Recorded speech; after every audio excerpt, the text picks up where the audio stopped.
जी, तो इस वीडियो में हम डॉक्यूमेंट्स वगैरह सबमिट करेंगे इसकी दराज़ सेलर के अकाउंट को ना अप्रूवल के लिए। तो अभी हम इसमें डॉक्यूमेंट्स वगैरह सबमिट करेंगे तो इंशाल्लाह 1-2 दिन में जो है ना ये दराज़ अप्रूव कर देगा। वैसे तो ये 7 डेज़ का टाइम देते हैं, लेकिन ये 1 से 2 दिन के अंदर अप्रूवल मिल जाता है इसका, अगर कोई यानी कि आपकी डिटेल में कोई इश्यू ना हुआ तो।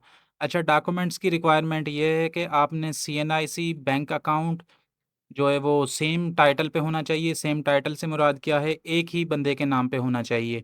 जिसका सीएनआईसी आप देने वाले हैं उसी का बैंक अकाउंट होना चाहिए, ठीक है? और दूसरे नंबर पर आपने जो टाइटल इसमें लिखना है, यानी कि जो सीएनआईसी पे जो आपका नेम है वो आपने लिखना है। अगर उसे कैपिटल में लिख रहे हैं तो बैंक का टाइटल भी कैपिटल में दें, वरना ये जो है ना रिजेक्ट हो सकता है आपका फॉर्म।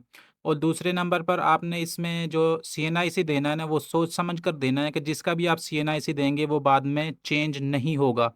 हाँ, ऐसा कर सकते हैं आप कि आपने अपना सीएनआईसी दे दिया है और बैंक अकाउंट भी आपने अपना दे दिया है। अभी किसी बैंक का, जिस बैंक का यानी कि आपने अकाउंट नंबर दिया है नई ने, तो कल को अगर आप बैंक चेंज करना चाहें तो वो चेंज कर सकते हैं, लेकिन फिर भी बैंक आप ही के नाम पे होगा। ऐसा नहीं है कि बैंक अकाउंट जो वो किसी और का लगा दें। इसके लिए हमें क्या-क्या चाहिए, जो सीएनआईसी की फ्रंट और बैक स्कैन कॉपी चाहिए, और दूसरे नंबर पर चेक की एक स्कैन कॉपी चाहिए। अगर आपके पास स्कैनर नहीं है तो आप अपने मोबाइल से जो है वो तस्वीर बना सकते हैं, और तस्वीर ज़रा क्लियर सी हो और उसके कॉर्नर वगैरह जो है ना वो कटे हुए नहीं होने चाहिए।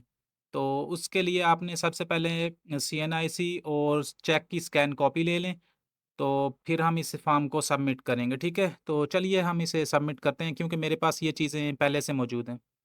जी, तो सबसे पहले हम यहाँ पे अपनी ईमेल आईडी डालेंगे। ईमेल आईडी डाल सकते हैं आप, उसके अलावा जिस मोबाइल नंबर को आपने वेरीफ़ाई किया है ना, उस मोबाइल नंबर को भी डाल सकते हैं। दोनों में से एक चीज़ को डालना है, और दूसरे नंबर पर आपने यहाँ पे अपना पासवर्ड देना है, देन लॉगिन पे क्लिक कर देना है। तो चलिए हम अपना लॉगिन डिटेल डालते हैं और इसे लॉगिन करते हैं।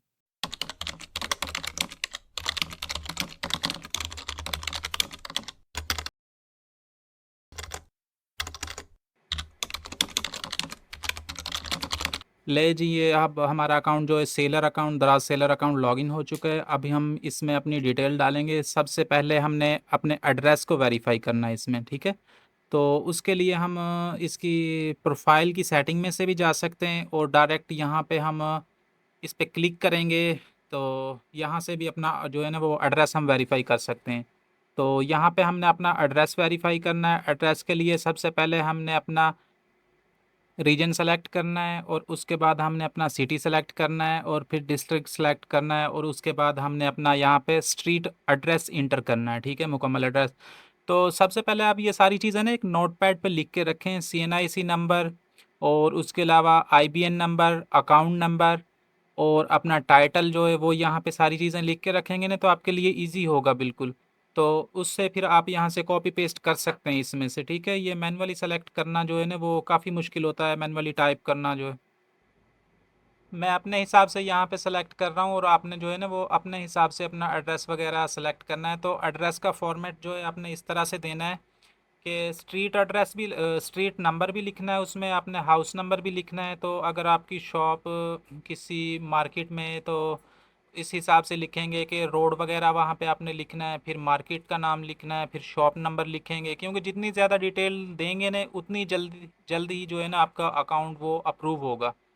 तो मैंने अपनी प्राइवेसी के लिए ये सारी चीज़ें हाइड कर दी हैं, क्योंकि मेरा खुद का तो अकाउंट है नहीं, ये किसी क्लाइंट का मैंने जो है ना यहाँ पे अकाउंट बनाया है, और उसे मैं वेरीफाई कर रहा हूँ। तो यहाँ पे मैंने ये सारी चीज़ें ना नोटपैड में लिखी हुई हैं, यहाँ से मैं कॉपी करके इसमें वन बाय वन पेस्ट कर रहा हूँ, ठीक है? उसके बाद फिर हमने इसमें सीएनआईसी और बैंक की डिटेल देनी है। तो चलिए मैं यहाँ पे ना पहले ये सारी चीज़ें सबमिट करके तो फिर बैंक की डिटेल यहाँ पे हम इसमें इंटर करते हैं। और ये रिटर्न एड्रेस आपने जो है ना ये सेम ही रखना है, तो क्योंकि अगर आप रिटर्न एड्रेस को डिफरेंट रखेंगे, और जो पिकअप एड्रेस होगा, पिकअप एड्रेस उसे कहते हैं कि जहाँ पे आपकी शॉप है या फिर आप घर से कर रहे हैं तो घर का एड्रेस है। अगर रिटर्न एड्रेस को भी सेम रखेंगे तो आपके जो रिटर्न पार्सल होंगे वो हमें वहीं पे मिलेंगे। तो चलिए अब हम यहाँ पे इसमें सीएनआईसी की डिटेल देते हैं। तो एड्रेस हम अपने अपना वेरीफाई कर लिया है। अभी हम यहाँ पे सीएनआईसी की डिटेल दे रहे हैं, तो वो जो है ना उन्होंने चेक का और सीएनआईसी का फॉर्मेट यहाँ पे लगाया हुआ है। तो ये भी लिखा हुआ है कि किस तरह से आपने इसमें देना है। अगर सबसे पहले हमने यहाँ पे अकाउंट टाइप को सेलेक्ट करना है, जिस तरह के यहाँ पे लिखा हुआ है पर्सनल और बिजनेस, हमने पर्सनल को रखना है। अगर बिजनेस को रखेंगे ना तो यहाँ पे फिर डॉक्यूमेंट्स रिक्वायर्ड होते हैं, एफबीआर की तरफ से आपने रजिस्ट्रेशन कराई हो और जो डॉक्यूमेंट्स हैं ना वो आपको देने पड़ते हैं। तो इसलिए हम यहाँ पे पर्सनल को सेलेक्ट करेंगे और फिर उसके बाद हम जो है ना अपनी पर्सनल डिटेल होगी ना वो हम देंगे यहाँ पे। ठीक है, सबसे पहले हमने यहाँ से बिजनेस से पर्सनल पे करना है और फिर हमने CNIC की पिक को अपलोड करना है। CNIC की पिक को अपलोड करने का तरीका ये है कि फर्स्ट वाले जो है ना उसमें हमने देना है इसको फ्रंट को, और सेकंड वाले में हमने बैक को देना है। CNIC की जो आपने स्कैन करके रखी हुई है, ज़रूरी नहीं है कि आप स्कैनर से स्कैन करें, आप यहाँ पे अपने मोबाइल से भी इसकी पिक जो है ना वो क्लिक कर सकते हैं और उसे क्रॉप करना है आपने, और क्रॉप इस तरह से करना है कि उसके जो कॉर्नर है ना वो नज़र आने चाहिए इसकी रिक्वायरमेंट के मुताबिक दराज की। ठीक है, तो मैंने ये पहले से करके रखा हुआ है और मैंने स्कैन ही की हुई है। तो पहले हम इसमें फ्रंट को अपलोड करते हैं, उसके बाद हम इसमें बैक को अपलोड करेंगे CNIC की, और उसके बाद फिर हम इसमें CNIC की मुकम्मल डिटेल डालेंगे नीचे। तो हमने इसको फ्रंट को तो अपलोड कर दिया, अब हम बैक को अपलोड कर रहे हैं। बैक को अपलोड करने के बाद ये देखें मैंने इसे यहाँ पे डॉक्यूमेंट्स में रखा हुआ है। ये सारी चीज़ें ना मैं बाद में हाइड कर दूंगा क्योंकि ये कस्टमर की डिटेल है तो मैं आपको दिखा नहीं सकता ये सारी चीज़ें। अब हमने यहाँ पे नेम इंटर करना है जो कि हमारा CNIC पे लिखा हुआ है। ठीक है, जो CNIC पे नेम है वो सेम आपने यहाँ पे लिखना है। अब हमने यहाँ पे CNIC नंबर भी इंटर कर दिया है और इसके बाद हमने इसमें बैंक की सारी डिटेल देनी है।